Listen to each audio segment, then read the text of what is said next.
Berta Valle, muchísimas gracias por acompañarnos, Berta. De Libertad de Prensa, Lucía Pineda Ubao, es de Nicaragua, pero está exilada en Costa Rica. De El Salvador nos acompaña Luis Artiga para hablar acerca de cómo afecta la crisis de Nicaragua a los países vecinos. Y acá de Costa Rica, que no necesita mayor introducción, Claudio Alpizar Otoya, hablar de las amenazas del populismo para las democracias de América Latina. Entonces vamos a iniciar con una presentación de Berta. Berta bueno, es nicaragüense, es además de comunicadora y activista, es esposa de Félix Maradiaga. Félix es uno de los candidatos a la presidencia de Nicaragua que se encuentra preso, pero bueno, Berta les va a hablar más al respecto. Gracias, Berta. Gracias. Gracias, Luis, por la invitación, por el espacio. Felicitaciones por este aniversario y también gracias a Alianza para Centroamérica por apoyarnos con este espacio para contar en detalle la situación que viven las personas presas políticas en Nicaragua. Félix y yo tenemos más de 20 años de conocernos y a lo largo de todo este tiempo que hemos compartido, he sido testigo de su pasión y de su compromiso con la libertad y con la democracia. Esta imagen es la última fotografía que pudimos tomarnos con Félix el 20 de marzo del 2020. Esto fue en Estados Unidos, donde nuestra hija Alejandra, de 9 años, ahora su mamá y yo estamos exiliadas por razones de seguridad. Desde entonces no hemos vuelto a ver a Félix, no hemos podido abrazarlo, no hemos podido compartir como lo hacíamos. Y esta imagen es la última fotografía que fue tomada a Félix el día en que el régimen en Nicaragua lo secuestró. Estuvo desaparecido durante 84 días, no sabíamos absolutamente nada de su estado ni dónde estaba y tampoco recibíamos información oficial hasta que comenzamos a demandar una prueba de vida y con acompañamiento de Amnistía Internacional y una gran campaña es que logramos conocer las condiciones en las cuales estaba él y las demás personas que habían sido detenidas arbitrariamente. Desafortunadamente, Félix no está solo. Hay más de 190 personas presas políticas en Nicaragua. Y decimos más de 190 porque aún no hay registro formal hasta la fecha debido a que han habido detenciones arbitrarias recientemente. Entre ellas hay 7 sacerdotes de la Iglesia Católica que también son personas presas políticas. Para dar un poquito de contexto de qué fue lo que ocasionó este desastre de violación de derechos humanos en Nicaragua, comparto con ustedes estas imágenes. El 18 de abril del 2018, el régimen anunció una reforma al sistema de seguridad social que generó una gran indignación en la población y comenzaron a haber expresiones espontáneas de la ciudadanía que salieron a las calles para respaldar las demandas de los adultos mayores que estaban tratando de detener esa reforma que iba a disminuir un porcentaje de sus beneficios. Al contrario de lo que dice el régimen, ¿no?, que esto fue un proceso orquestado, realmente lo que miramos fue una acumulación de indignación que obligó a que Nicaragua despertara y que los nicaragüenses dijeran basta. Y desde el 18 de abril comenzamos a ver protestas masivas en todo el territorio nacional hasta llegar a esta imagen de mayo de ese año, que según muchos expertos en la historia de Nicaragua ha sido la manifestación más grande que hemos tenido en el país, donde había un enfoque de lucha no violenta y desafortunadamente el régimen respondió con violencia.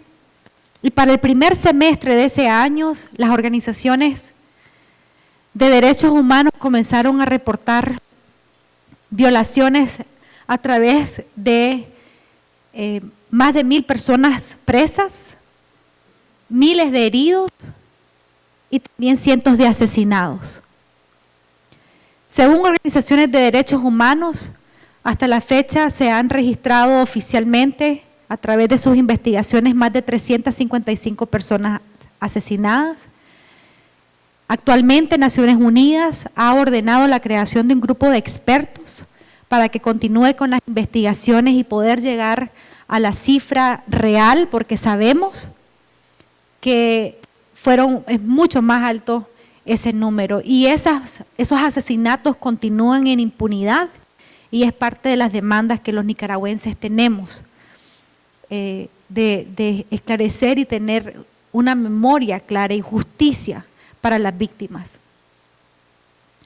También durante ese año miramos una persecución hacia la prensa independiente en el país. Más de 100 periodistas salieron al exilio y hasta la fecha Nicaragua es ya uno de los países que, como Cuba, no tiene un periódico impreso, no hay canales de televisión independientes y este mes las instalaciones del diario La Prensa fueron oficialmente confiscadas, al igual que sucedió con 100% Noticias y Confidencial. Esta es una de las pocas imágenes que existe sobre las celdas conocidas como el Chipote. Para nosotros es un centro de tortura y las personas que están en el Chipote, que pertenecen a la última ola de represión en el contexto electoral del año pasado, viven en condiciones inhumanas. Han sido sometidos a torturas psicológicas, físicas y emocionales. Y como muestra de eso, los familiares hemos denunciado pérdida excesiva de peso entre 50, 60 hasta 80 libras. Han perdido algunos de nuestros familiares en más de un año de encarcelamiento. Ellos son sometidos a interrogatorios constantes. Han estado en celdas completamente en penumbras por 24 horas o completamente con luz 24 horas. En el caso, por ejemplo, de mi esposo, Félix Maradiaga, no se le permitía ver la luz solar, únicamente cada 10 días a 15 días por 15 minutos. La alimentación ha llegado a ser tan deficiente que nuestros familiares nos explican que pueden contar los granos de frijoles que se les entregan en promedio 35 a 45 granos,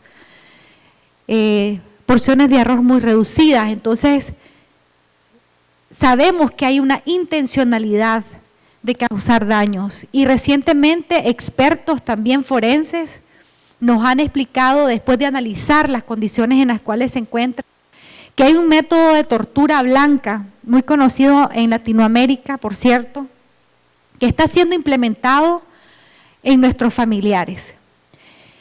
El 10 de junio de este año, mi esposo envió un mensaje para mí, a través de su hermana, que es la única persona que lo ha visitado, y me anunció que iniciaría una huelga de hambre para demandar el cese del confinamiento en solitario, en el cual tenían particularmente a las mujeres, y particularmente en el caso de Tamara Dávila, que había estado ya un año completamente aislada, donde su celda ni siquiera tiene barrotes, sino que es una puerta sellada metálica, y a quien para esa fecha ya había cumplido un mes sin poder recibir luz solar. Eso fue el 10 de junio, Obviamente, pues yo estaba muy alarmada porque sabíamos las condiciones de salud en las cuales había estado recientemente. Por ejemplo, una infección en el oído que tardó un mes para poder recibir tratamiento. Además de eso, había presentado algo denominado como varicardia, que es una disminución drástica de las palpitaciones de su corazón.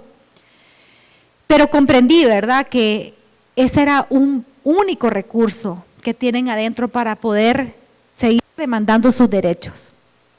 En ese entonces, en coordinación con la campaña de Sé Humano, sus familiares lograron hacer un retrato hablado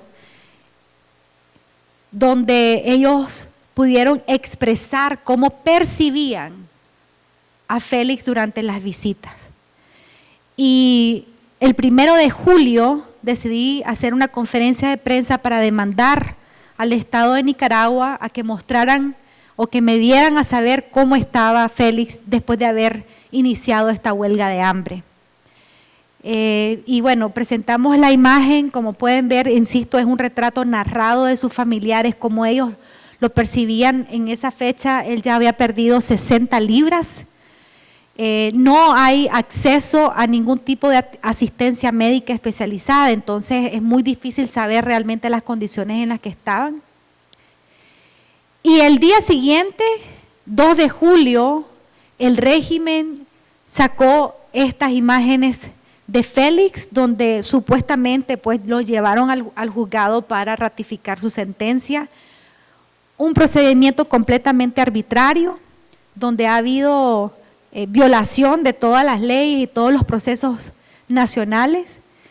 Y yo interpreto eso como una forma de deslegitimar la denuncia que recientemente habíamos hecho. Por otra parte también, después de 428 días sin haberle podido ver, porque hasta la fecha, a mí que estoy en el exilio, no me han permitido ni una llamada telefónica, ni una carta, ni siquiera un dibujo de nuestra hija de 9 años. Entonces, esta es la única imagen que yo he tenido de Félix desde el último día de que él había sido detenido arbitrariamente. Estas también fueron parte de esa campaña. Los familiares comenzaron a denunciar a través de esos retratos hablados digitales cómo habían encontrado a sus familiares, todos completamente muy pálidos por lo de la luz solar, delgados, y esta tortura emocional constante de incomunicación y de restricción. En el caso, por ejemplo, de los hijos menores de edad, no se les ha permitido tener visitas regulares con sus padres y sus madres. Y recientemente Tamara Dávila, que es la mujer que está en la esquina superior derecha, tuvo que hacer huelga de hambre para demandar poder ver a su hija de 6 años después de más de un año de que no le permitieron acceso. Y insistimos, es parte de las torturas constantes a que son sometidos nuestros familiares. El día de hoy, después de que los familiares hicimos una conferencia de prensa ayer denunciando nuevamente que las porciones alimenticias eran sumamente deficientes y las condiciones en las cuales estaban, el régimen mostró a otro grupo de personas presas políticas. Y estas imágenes, si hacemos un comparativo de cómo ellos ingresaron a las celdas del Chipote, podrán notar que es una ratificación de lo que los familiares hemos venido advirtiendo sobre las condiciones de salud. Hasta la fecha, estas han sido las únicas personas que hemos podido ver, más allá de los familiares que les visitan, y seguimos insistiendo, ¿no? Nuestros familiares son inocentes, han sido acusados, han sido secuestrados como una forma del régimen poder obtener el poder, el control absoluto del país. Y insistimos, nuestros familiares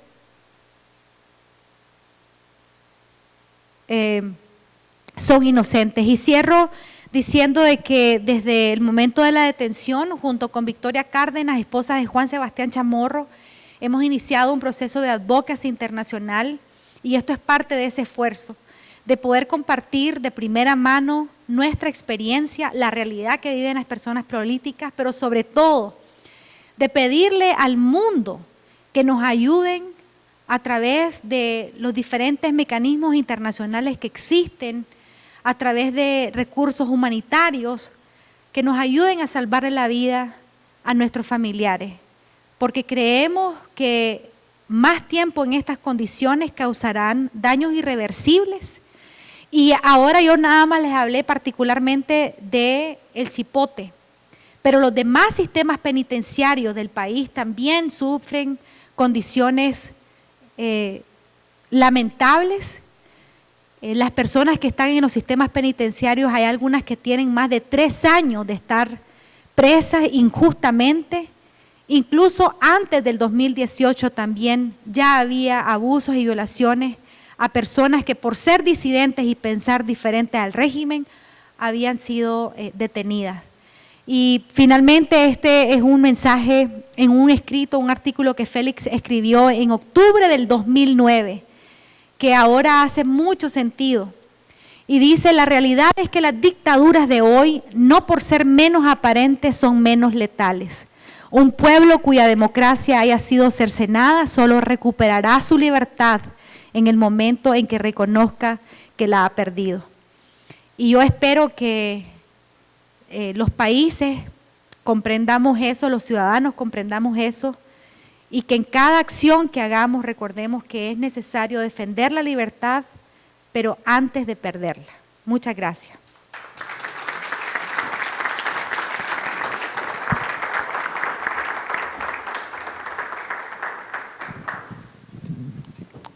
Muchísimas gracias, Berta.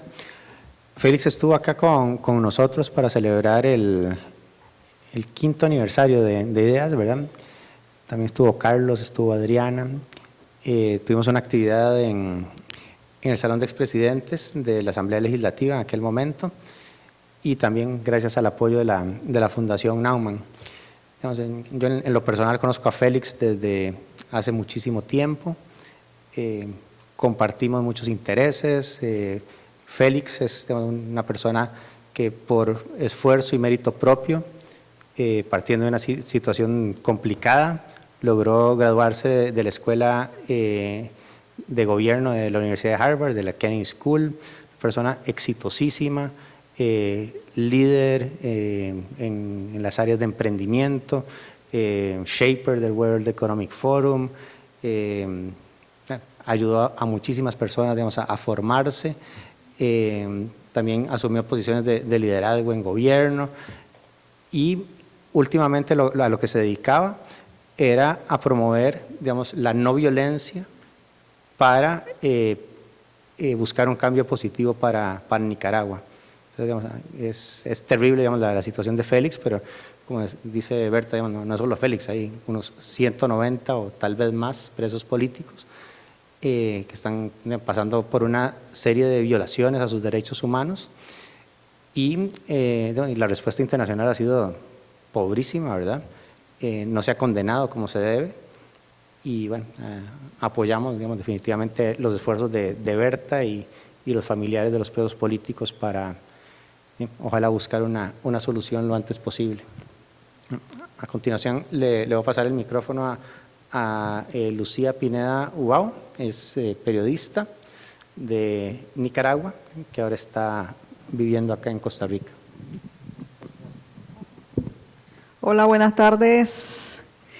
Gracias, ¿verdad?, por la invitación. Los periodistas de Nicaragua nos decidimos por la verdad.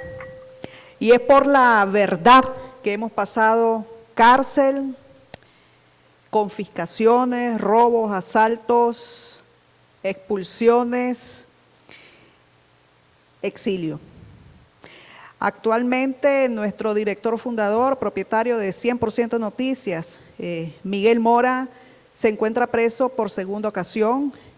En el año 2018, el régimen Ortega Murillo a nosotros nos asaltó el canal de televisión 100% Noticias, que pasábamos transmitiendo las 24 horas al día, literalmente, toda la represión despiadada del régimen hacia el pueblo de Nicaragua. El simple hecho de informar la decisión valiente de Miguel de decir y no dejarse amedrentar, tanto hostigamiento con drones, con policías, el canal sitiado, rodeado, les dijo que no, nosotros íbamos a seguir. Y si nos íbamos a morir con las botas puestas. Y seguimos con las botas puestas. El periodismo de Nicaragua, yo quiero destacar, es bien valiente. Y sobre todo hay muchas mujeres valientes. A mí me premiaron por ser valiente. Pero incluso, fíjense que hay mujeres muy valientes, más valientes creo yo que mi persona, haciendo periodismo en Nicaragua, aún a costa de su propia vida, de su propio riesgo. El 2018 para nosotros como periodistas significó mucho, porque nos entregamos cuerpo, alma, corazón para esa cobertura que yo siempre digo que es histórica. Histórica porque fue prácticamente en tiempo real que íbamos captando, documentando las violaciones de los derechos humanos y a través de nosotros el mundo de alguna manera vio la atrocidad que se estaba viviendo en Nicaragua. Y como nosotros transmitíamos 24 horas, ustedes saben, tener un canal 24 horas era cansadísimo, era muy agotador para nosotros, pero teníamos un compromiso con el pueblo de Nicaragua. El régimen poco a poco fue arrestando a los manifestantes, a las personas que entrevistábamos, y el 21 de diciembre del 2018, en la víspera de Navidad, ya nosotros llevábamos 20 días de estar atrincherados en el canal, literalmente. O sea, llegó un momento en que nosotros ya no podíamos salir del canal de televisión para ir a nuestras casas. Tuvimos que quedarnos dentro del canal y con mucha ayuda la gente nos llevaba pues alimentos, ropa, cambio de ropa. Dormíamos en el canal. Estamos hablando del director Miguel Mora, Verónica Chávez, su esposa, periodista, y mi persona. En ese transcurso mirábamos a la policía que ahí andaban enfrente, asediando. Era un batallón que teníamos enfrente del canal, también paramilitares, y teníamos a la policía que andaba con escaleras por toda la manzana, viendo por dónde querían meterse, parece, andaban midiendo. El 21 de diciembre deciden entrar al canal, lo asaltan a las 9 de la noche. A mí me dio tiempo de irme de última hora y fue una famosa grabación que salió pues en varios momentos y que alertábamos del asalto y la detención. Golpearon al director, la policía, todo ensangrentado. Miguel, cuando lo veo en el chipote, porque nos llevan al chipote viejo, ahorita está en el chipote nuevo, porque hicieron un chipote nuevo. A nosotros nos llevaron vergonzosamente, yo digo que es una vergüenza para Nicaragua que todavía existiera el chipote viejo, donde son cárceles de tortura, desde la dictadura de Somoza, después la otra dictadura sandinista de esos 10 años horrorosos, y después los 15 años, 16 años de gobierno democrático, y después cayó Ortega a ocupar nuevamente esas celdas, a llenarlas de prisioneros políticos, celdas oscuras, sucias, espantosísimas, y las torturas, interrogatorios permanentes.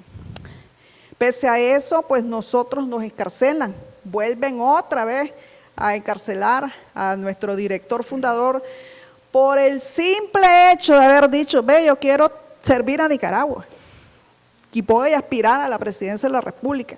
Ya eso fue un desafío para el régimen Ortega Murillo. Y no solo él, lo hicieron 7 personas más, precandidatos, y eran solo precandidatos, ni llegaron a ser candidatos, se quedaron en el momento de precandidaturas.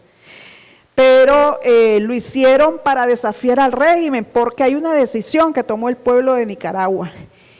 Si se va a ir esta dictadura es por la vía pacífica, no es con armas, no es con balas, es diferente a cuando se fue la dictadura, se derrocó a la dictadura somocista. La consigna que lanzaron los jóvenes en el 2018 fue patria libre para vivir, muy diferente al patria libre o morir. O sea, eso queda desterrada de la cultura de muerte que ha arrastrado la historia de Nicaragua. A nosotros nos encarcelaron y salió una gran cantidad de periodistas al exilio ese diciembre del 2018. Ya cancelaron también, habían cancelado y tomado y asaltado la redacción de Confidencial de Carlos Fernando Chamorro. Ahora tenemos más redacciones confiscadas, robadas y asaltadas, como La Prensa, Trinchera de la Noticia, y casi 40 medios de comunicación, sobre todo radiales, entre comunitarios, religiosos de la Iglesia Católica y canales de televisión que han sido cerrados solo en el mes de agosto. La dictadura quiere siempre silenciar a quienes le dicen la verdad, y los periodistas en Nicaragua hemos estado en primera fila con la gente, con los manifestantes, nos encarcelan, nos exilian y aquí estamos, porque nosotros seguimos insistiendo en que la mejor forma de defender la libertad de prensa de Nicaragua, que ha sido confiscada, es ejerciendo nuestra profesión, es seguir informando desde cualquier espacio, desde cualquier lugar. Y ahora que tenemos la ventaja de tener internet, por eso digo que estamos en toda, pero en toda la bolita del mundo, que la gente ve y está sintiendo y captando la situación de Nicaragua. El régimen nos arrasó, a nosotros pues en lo personal nos arrasó todo, nos desmanteló el canal de televisión, ya desmanteló el diario de la Prensa, desmantelaron las instalaciones de Confidencial, sigue preso el directorio de la Prensa, sigue preso nuestro director Miguel Mora, quien hizo una huelga de hambre de 59 días ininterrumpida hasta que obligó al régimen a que le dieran la visita de su hijo con discapacidad, Miguelito Mora. O sea, fue una derrota para el régimen, no lo pudieron doblegar, pese a que también lo metieron en una celda de castigo para que dejara la huelga de hambre.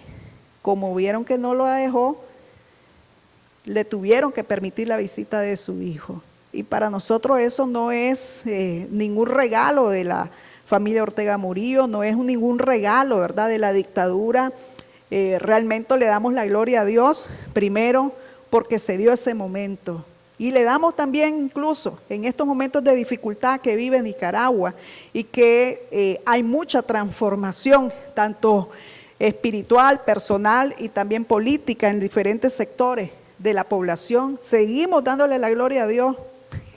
Yo me acuerdo cuando estaba en esas celdas oscuras del Chipote, que yo decía, gloria a Dios porque estoy viva, porque seguro que iban a quemar el canal de televisión, o sea, nos hubieran quemado vivos, ya habían quemado a una familia entera en Nicaragua, o sea, pero gloria a Dios porque hoy estoy aquí contándoles a ustedes este testimonio y también quiero dejarles pues las esperanzas de que vamos a ser libres. Nicaragua va a recuperar sus libertades, los presos políticos van a salir en libertad en cualquier momento. La prensa independiente sigue resistiendo la censura, lo seguimos nosotros pues transmitiendo mientras tengamos vida, salud, vamos a seguir con ese compromiso por la libertad de Nicaragua. Y vamos a regresar, 100% Noticias, en un mejor edificio, en un mejor canal, en una mejor frecuencia para seguir informando. Esa es nuestra fe, esa es nuestra esperanza y yo sé que vamos a seguir adelante. Muchas gracias.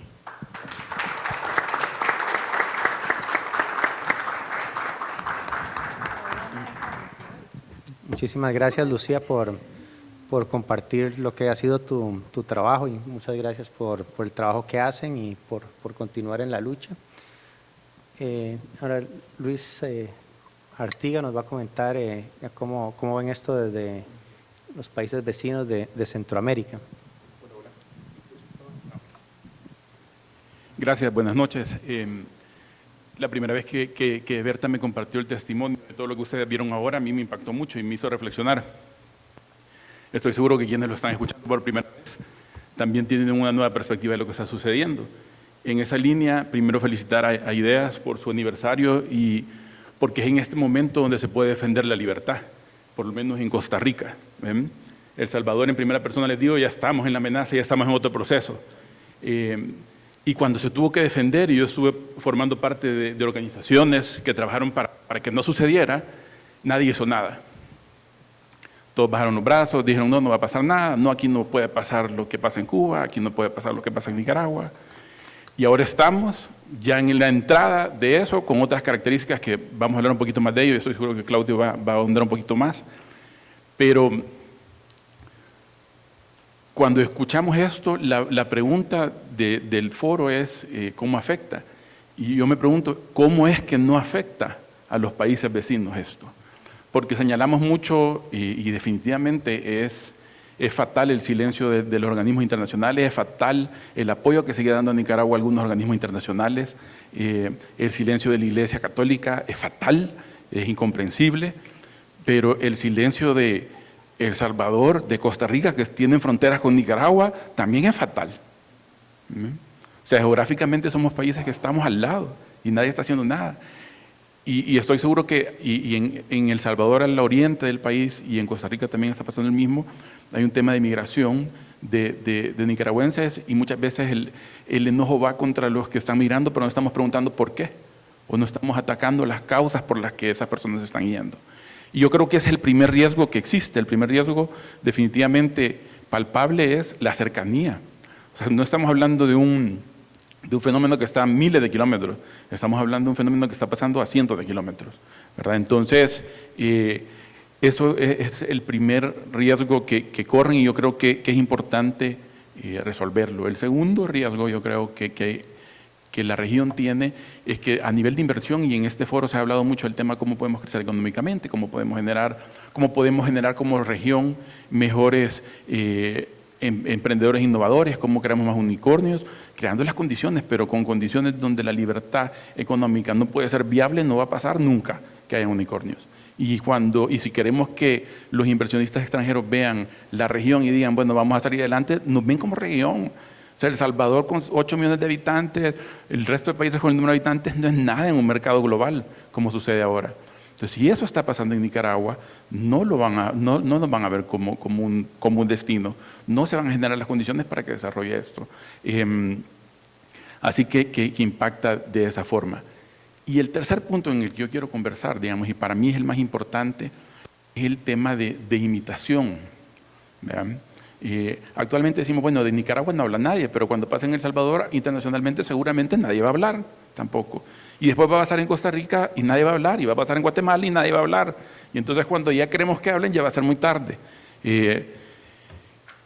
Y una de las cosas que tienen los malos políticos es que son muy efectivos copiando las malas prácticas. Y si un gobernante en El Salvador, y si un gobernante en Guatemala o en otro país ve que es viable en un país centroamericano porque no se pudo, lo hacen. Ahora, yo creo que el régimen de Ortega, con todas sus características y por toda la historia, es el último de los modelos de ese tipo de dictaduras. ¿Ven? Y esto es bien importante. Y en el primer foro, don Dani hacía mucha referencia al tema de la data. Y yo les digo, los nuevos dictadores están ocupando ya la data. Están ocupando todo el tema de información de datos, de la inteligencia, la analítica de datos alrededor de lo que sucede. Y el mejor ejemplo, digamos, siempre me preguntan, me han pasado varias experiencias aquí, digamos, y los políticos deben de ser juzgados por lo que hacen y no por lo que dicen. Al ser salvadoreño, y me ha llamado la atención, desde que vine hace 2 días para este evento, me he encontrado con varias personas que me preguntan sobre el presidente Bukele. La mayoría con opiniones positivas. 2 costarricenses me dijeron, quisiéramos tener de presidente Bukele. ¿Ven? Entonces, pero eso, y cuando me preguntan de Bukele es un tema complejo, y de verdad es complejo. Pero pero uno dice, bueno, ese tipo está trabajando una campaña de marketing afuera que hace que 2 ticos me digan que quisieran que fuera su presidente. ¿Ven? Por lo que dice. Ahora, distinto es lo que hace, que hay muchos sesgos que representan una amenaza a las libertades, definitivamente. Pero cuando me preguntan, mira, ¿y está haciendo bien las cosas? Entonces la respuesta que doy siempre es, miren, hay una diferencia, digamos, lo complejo del asunto de la amenaza en El Salvador es que partamos de la pregunta, ¿qué hace? Y es, el gobierno de Bukele en El Salvador no hace política pública. Ellos hacen opinión pública, construyen alrededor de eso. Y por eso les digo que es diferente, por ejemplo, lo que hace Nicaragua, que es algo que rechazan. De hecho, el presidente de El Salvador ha rechazado varias veces a Ortega, pero en su actuar hace cosas similares. Entonces uno dice, bueno, ¿verdad? ¿Por qué? Entonces es porque él, a través de la data, tiene la medición de que la opinión pública rechaza a los modelos como Ortega, pero hace acciones vestidas de otra forma que disfrazan esas acciones. Eso es una real amenaza. ¿Ven? Y yo he estado, digamos, en este análisis viendo las campañas de Guatemala, lo que ha pasado en Costa Rica, y hay candidatos que tienen sesgos que nosotros vimos hace años que presentaba Bukele. Hay candidatos que tienen acciones en sus campañas que responden a acciones que... Porque Bukele no era un político exitoso, ni era alguien que era brillante. Lo único que hizo fue entender cómo las tecnologías iban cambiando y adaptó su modelo de política a esas tecnologías. Una nueva clase, es un dictador 2, 3.4, 5.0 ahora. Pero eso es una real amenaza. Y regreso al punto, digamos, de cómo no nos afecta la forma de detener esto, además y ahora. Digamos, yo le preguntaba a Berta, ¿qué hacemos? Lo que podemos hacer es no quedarnos callados, hablando alrededor, manteniendo vivo el tema, con las consideraciones y el cuidado del riesgo que corren no solo las 190 personas que están presas políticas, sino que sus familiares y todo, que ni me imagino cómo ha de ser de difícil. Pero, digamos, uno es manteniendo eso y lo otro, digamos, para este foro y lo que nos corresponde en Costa Rica, creo que lo más importante es la defensa de la libertad debe ser cuando todavía hay libertad. Y eso está en todas las partes, porque van con cosas pequeñas, dándole más poder al Estado, dándole a la Caja del Seguro Social un poquito de poder más, dándole al Ministerio de Economía otro poquito de poder más, dándole otra atribución al presidente. La pandemia permitió que tuvieran muchas atribuciones, estado de excepción, ¿verdad? Mano libre para gastar los fondos del Estado, en nombre del pueblo. Y ¿cuánta gente ha muerto en nombre del pueblo? Y nadie conoce al pueblo. Hay individuos y hay ciudadanos.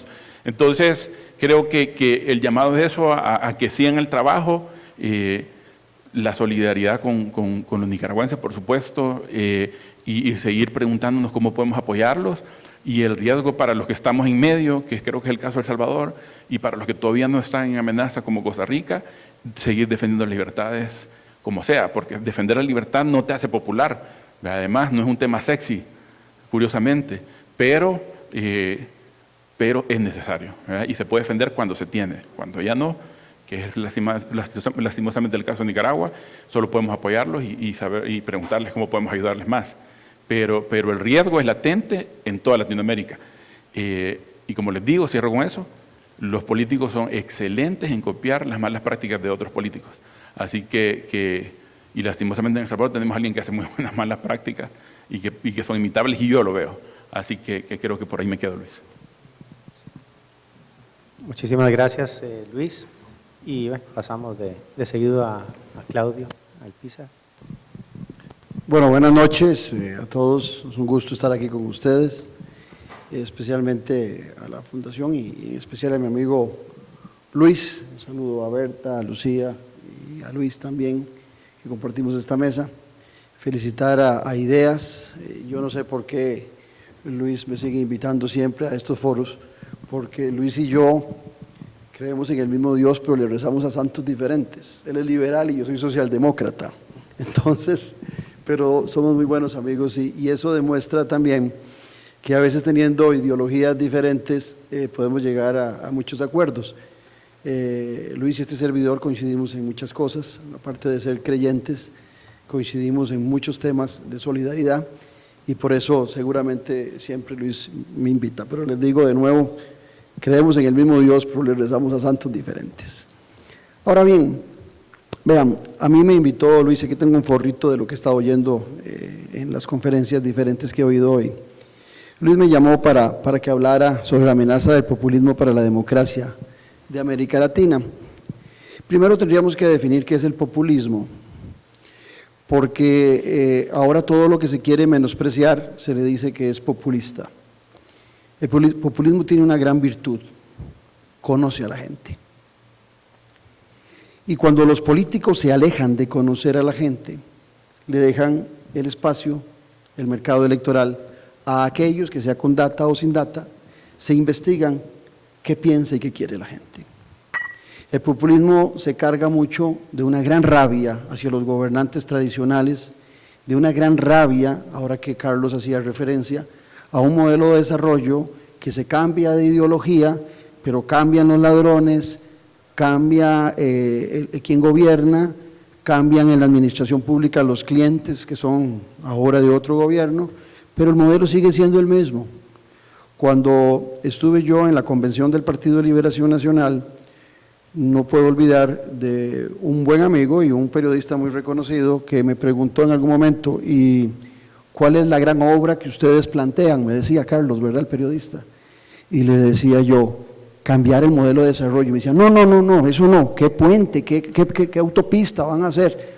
O sea, hay una visión que está sacando al hombre, a la persona, como el foco principal de las políticas públicas, y lo importante es cuántos aeropuertos, cuántas carreteras, el déficit fiscal, que ahora vamos a hablar de eso, y se deja de lado lo que es el centro de cualquier política pública y de cualquier democracia, que es la persona.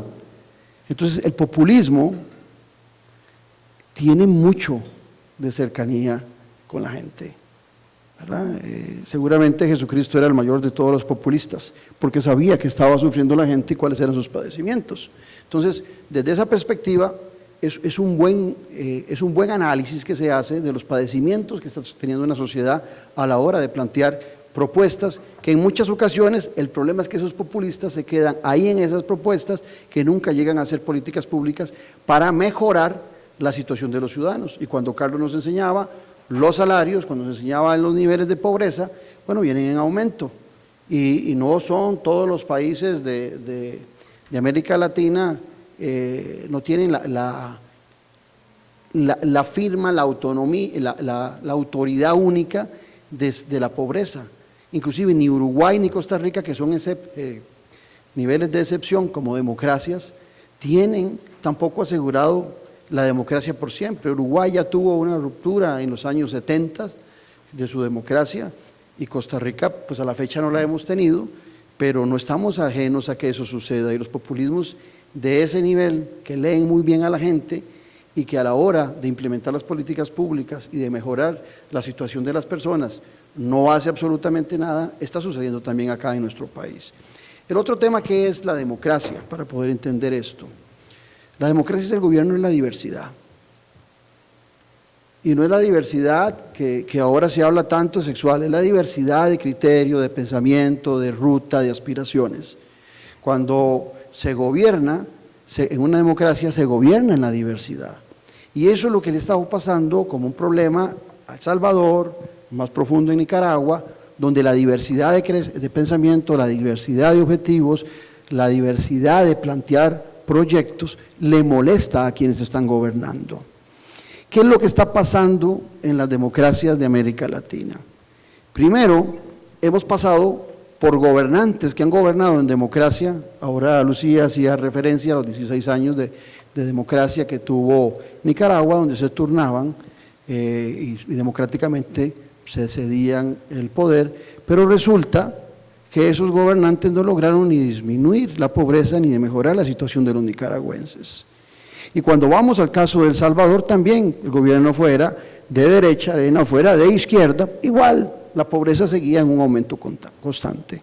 Entonces el tema no es ideológico, el tema no es de derechas o de izquierdas, el tema es de los resultados que esperan los ciudadanos en los cambios. Y cuando nos dicen que la democracia es el mejor de todos los sistemas, con todos sus defectos, como decía Churchill, que por ahí lo vi. Resulta que sí, que los que somos demócratas creemos en eso.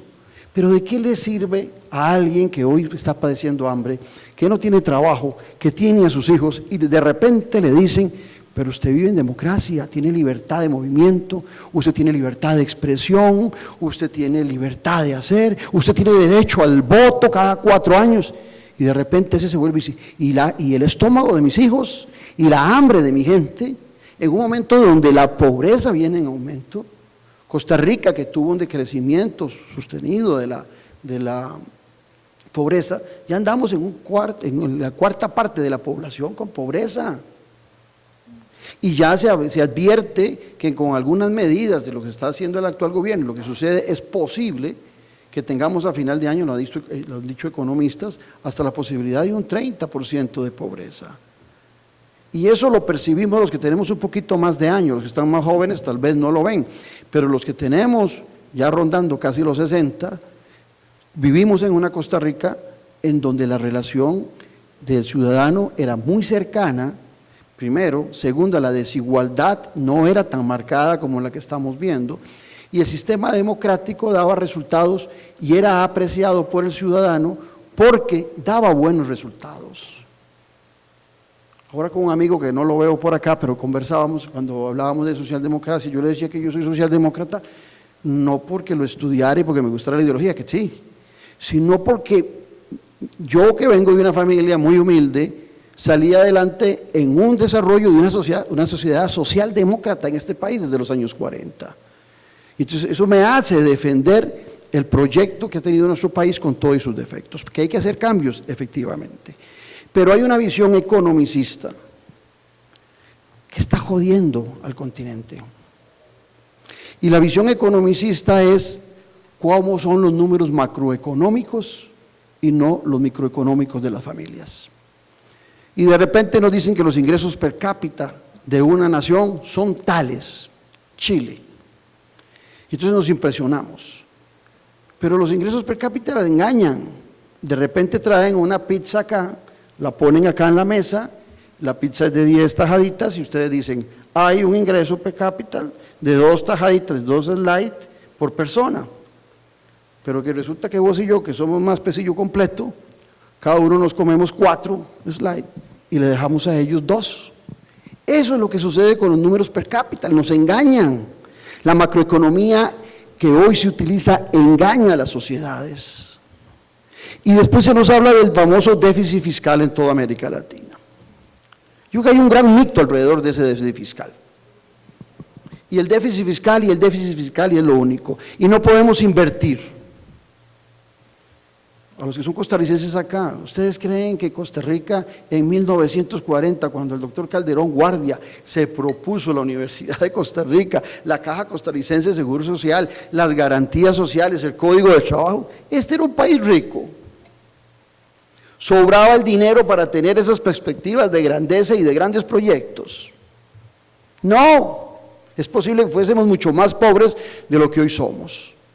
Y resulta que hoy en Costa Rica el ingreso per cápita, me corregirá Luis, dependiendo del año anda entre 13,000 y 15,000 dólares. Pero hay alguien en esa desigualdad que a la hora de dividir entre los 5,5 millones de costarricenses da 13,000 dólares. Pero hay alguien que arrasa, como el ejemplo de la pizza con eso, y hay gente que no está recibiendo absolutamente nada. Vuelvo al tema de Carlos cuando exponía los salarios. ¿Por qué los nicaragüenses emigran hacia Costa Rica? ¿Por qué les dicen que el salario mínimo en Costa Rica es aproximadamente de 450 dólares, 500 dólares? Y en Nicaragua anda como en 150 dólares.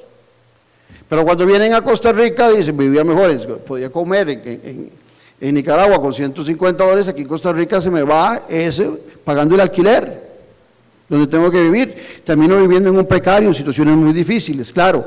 Tengo la ventaja de educación pública, de salud pública.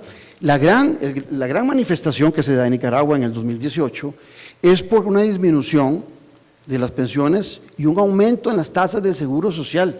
Y óigase bien, con todo respeto para los nicaragüenses, el seguro social de Nicaragua no llega ni a la mitad de lo que representa, es que no llega, no es ni el 25% de esa institución que nosotros tenemos que se llama Caja Costarricense de Seguro Social. Una Caja Costarricense de Seguro Social que fue creada en los años 40 y que solo tiene un ejemplo similar en todo el continente, en Canadá, un país desarrollado que la creó en 1962. Entonces, sí se pueden hacer grandes transformaciones en América Latina, pero la desgracia de los ejércitos, de esa inversión militar, de ejércitos que no logran defender a sus países de invasiones del exterior, pero son excelentes para avasallar a sus propios ciudadanos. ¿Y qué es lo que hacen los primeros que llegan a gobernar? Primero, se valen de lo que vos planteabas. Bukele. Antes de hablar de Bukele le pregunté a Luis cómo andaba él con Bukele, para no meter las patas, ¿verdad? Porque yo tengo una visión muy negativa de Bukele. ¿Por qué? Porque encuentro en Nicaragua, un Salvador rabioso, y eso también pasa después de los 16 años de gobiernos democráticos en Nicaragua, cuando Ortega se vuelve a proponer. Y por eso se ha mantenido ahí. Pero ahora vamos a otro tema, ¿por qué se ha mantenido?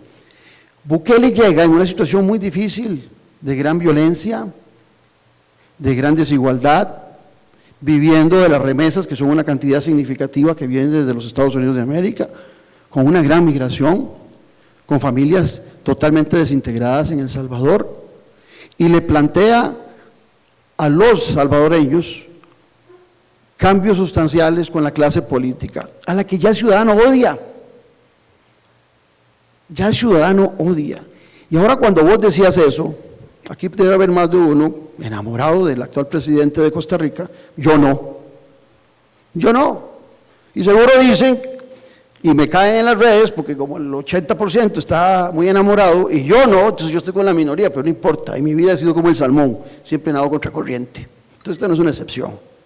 Pero cuando yo veo el comportamiento, es muy similar a lo que sucede lo planteabas vos. La diferencia es que dichosamente nosotros no tenemos ejército. Pero también en los países de América Latina ha habido una psicosis reeleccionista, y esa psicosis reeleccionista ha significado el cambio a la constitución política. Después de que se llega al poder, se logra una gran empatía por esa rabia ciudadana, y ese presidente, que lo que dice son cosas muy pequeñas, pero que ataca a una clase política que tiene hastiada ya a la ciudadanía y genera esa empatía. Generada esa empatía le dice a los ciudadanos, miren, las grandes transformaciones que yo quiero hacer, 4 años no las podemos hacer. Ocupamos modificar las constituciones políticas. Modificadas las constituciones políticas se permite la reelección, sin límite, y las veces que quieran. Lo primero que hacen, ¿qué es? En primera instancia, no, aparte del poder político, el poder militar. ¿Quiénes ganan buenos salarios? Los militares, los generales en El Salvador, los generales y los policías en Nicaragua. Esos viven en excelentes condiciones, y al momento de las grandes manifestaciones van a pensar más en su beneficio que en las libertades de todos los nicaragüenses, de todos los salvadoreños, y pongan en cualquier otra nacionalidad.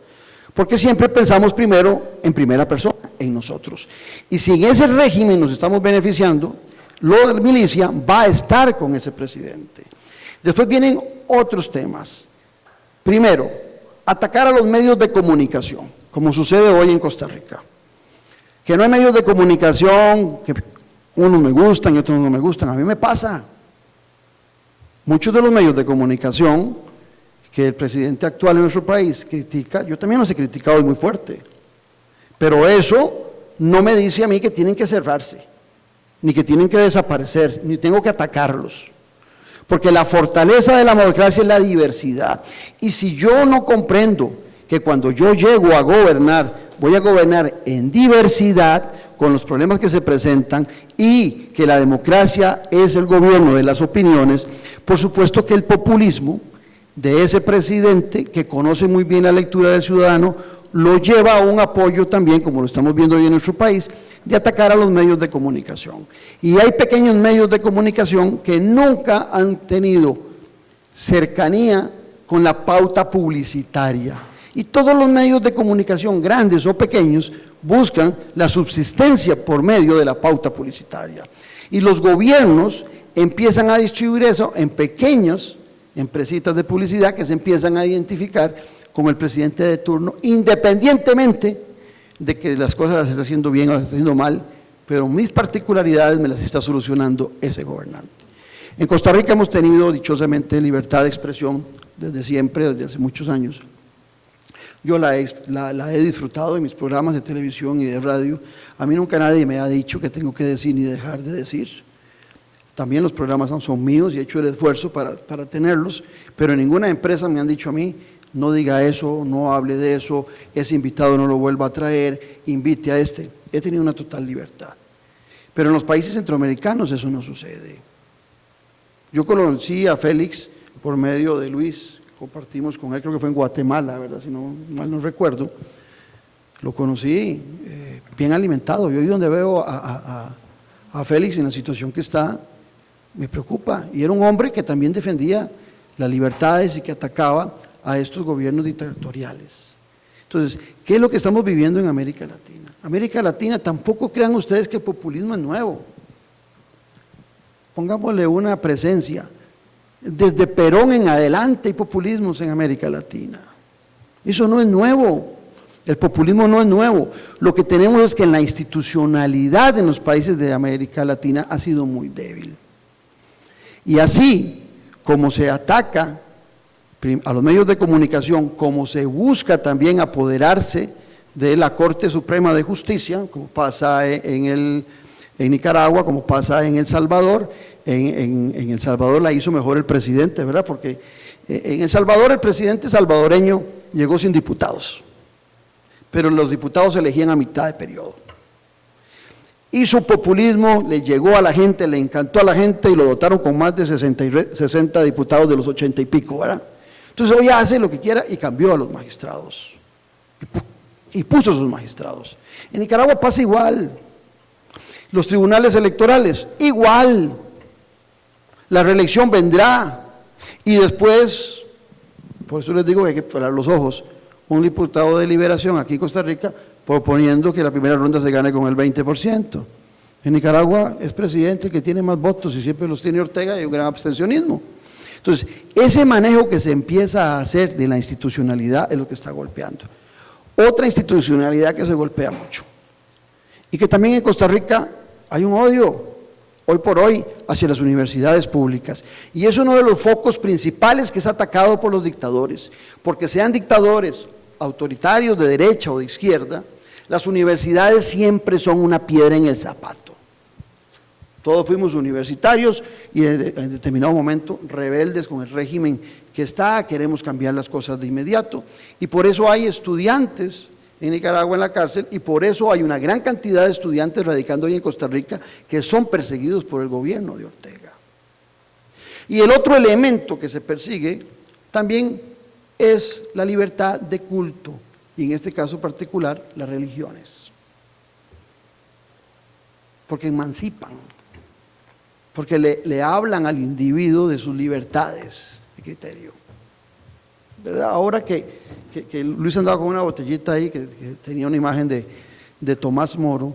Tomás Moro al morir llega y dice: he sido leal con mi rey y con mi Dios. Uno puede ser leal con el gobierno de turno, pero cuando tiene principios cristianos ligados a la política, óigase bien, sin mezclar la religión con la política. Son sus valores internos, porque ese es otro problema que tenemos, se llame Bolsonaro, se llame Fabricio Alvarado, póngale el nombre que usted quiera.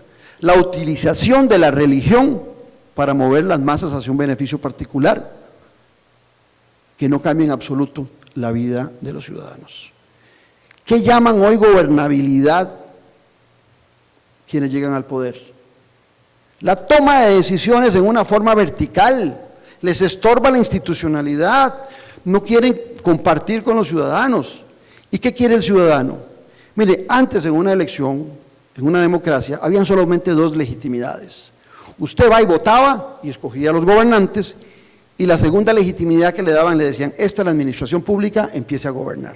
Nombren a los ministros, a los presidentes ejecutivos y gobierne. Ya se tiene la legitimidad de voto y tiene también la administración pública. Y el ciudadano, en muchos, se hacía a un lado y dejaba a los gobernantes que manejando la administración pública dieran resultados. En el caso de Costa Rica en algún tiempo resultó, pero ya no. Han aparecido 3 nuevas legitimidades que son fundamentales en la democracia para luchar contra esos gobiernos populistas y para fortalecer la democracia. Uno es reflexión. El ciudadano quiere reflexionar con sus gobernantes y por eso la necesidad de establecer la institucionalidad de la conversación, de poder oír a los diferentes actores sociales. Pero eso le molesta a los autoritarios porque quieren tomar decisiones verticalizadas y con un grupo de tecnócratas que sin saber mayor cosa en muchas ocasiones de lo que viven los ciudadanos, les dicen lo que el libro dice y cómo hay que actuar. Entonces el ciudadano quiere reflexionar, el ciudadano quiere otra legitimidad, imparcialidad.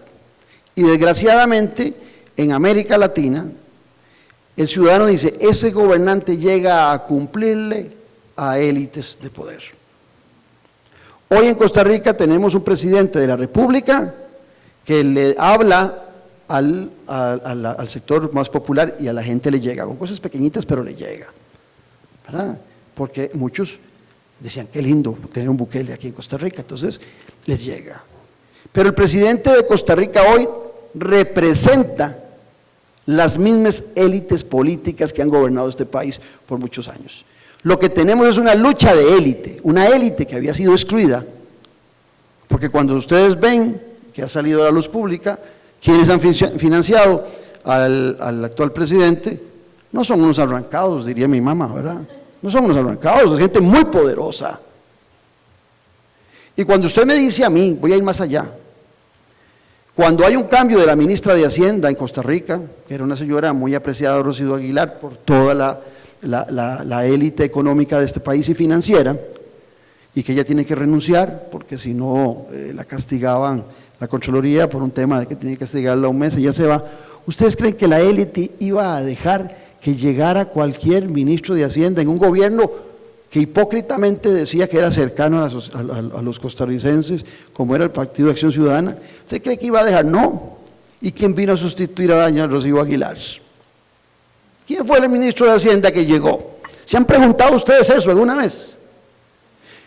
En Costa Rica no sabíamos quién era, no lo conocíamos, ni los que tenemos la misma edad de él. Resulta que Rodrigo Chávez, esa misma élite económica lo trajo, porque no iban a soltar, como decimos popularmente en Costa Rica, la teta de tener a la hacienda pública en sus manos. Y así funciona ese modelo economicista. Y esa velocidad de las decisiones, entonces nos ponen los ejemplos de China, violación de todos los derechos humanos, pero es China. El presidente actual de Costa Rica prefirió darle un sí con el resto de los países centroamericanos al secretario del SICA de Nicaragua que decirle no a Nicaragua para dirigir un organismo centroamericano. ¿Por qué? Por la visión economicista. Ocupamos que pasen los trailers por ahí, porque los que van para México, los que van para los barcos, todo el comercio se nos va a joder. Entonces aquí no seamos hipócritas. Lo que menos está importando hoy por hoy en América Latina y en otras latitudes es derechos humanos, es democracia, con una desgracia. Ciudadanos cansados que les digan que los derechos humanos están limitados a veces, como en algún momento, que tienen sus derechos y está bien que los defiendan y se les den, pero a cuestiones sexuales. Mientras otros padecen de hambre, padecen de dificultad, no tienen vivienda, ¿y esos derechos humanos qué? ¿Son los principales o no? Y de ese marco de referencia se agarran, nos dicen Singapur, sí, Singapur, 5,5 millones de habitantes, es más chiquito que San Ramón, ni en el mapa sale. Es una islita minúscula de 700 y pico, y con un ingreso per cápita, produciendo solo servicios, pero ese logro lo ha logrado, igual que China, bajo regímenes autoritarios. Entonces, esa visión economicista hace creer a un ciudadano rabioso con los gobernantes corruptos de turno que han salido en gobiernos democráticos, electos democráticamente, que la solución son los gobiernos autoritarios que toman esas decisiones en forma vertical que ellos definen como gobernabilidad. Y podría seguir hablando de muchas cosas, y con la misma rabia que podría estar hablando un ciudadano, pero no quiero monopolizar el tema. Es un tema muy rico, donde hay muchísimos temas que discutir, pero el tema de América Latina es profundo, no es de hoy. El populismo que vemos hoy, la dictadura, lo que ha cambiado es que ya no llegan por golpes militares, sino que llegan por el voto. Y hoy la legitimidad es votar. Y entonces en Venezuela hacen elecciones a cada rato. Somos la democracia más grande porque todos los días votamos aquí en Venezuela. Pero yo les decía a ustedes, reflexión, imparcialidad, quiere el ciudadano, ¿verdad? Reflexión, imparcialidad y participación. Las tres iniciales de esas nuevas legitimidades, las tres letras primeras dicen RIP. Si no se cumplen, a la democracia le vamos a tener que poner RIP, que significa en latín descansa en paz. Muchas gracias.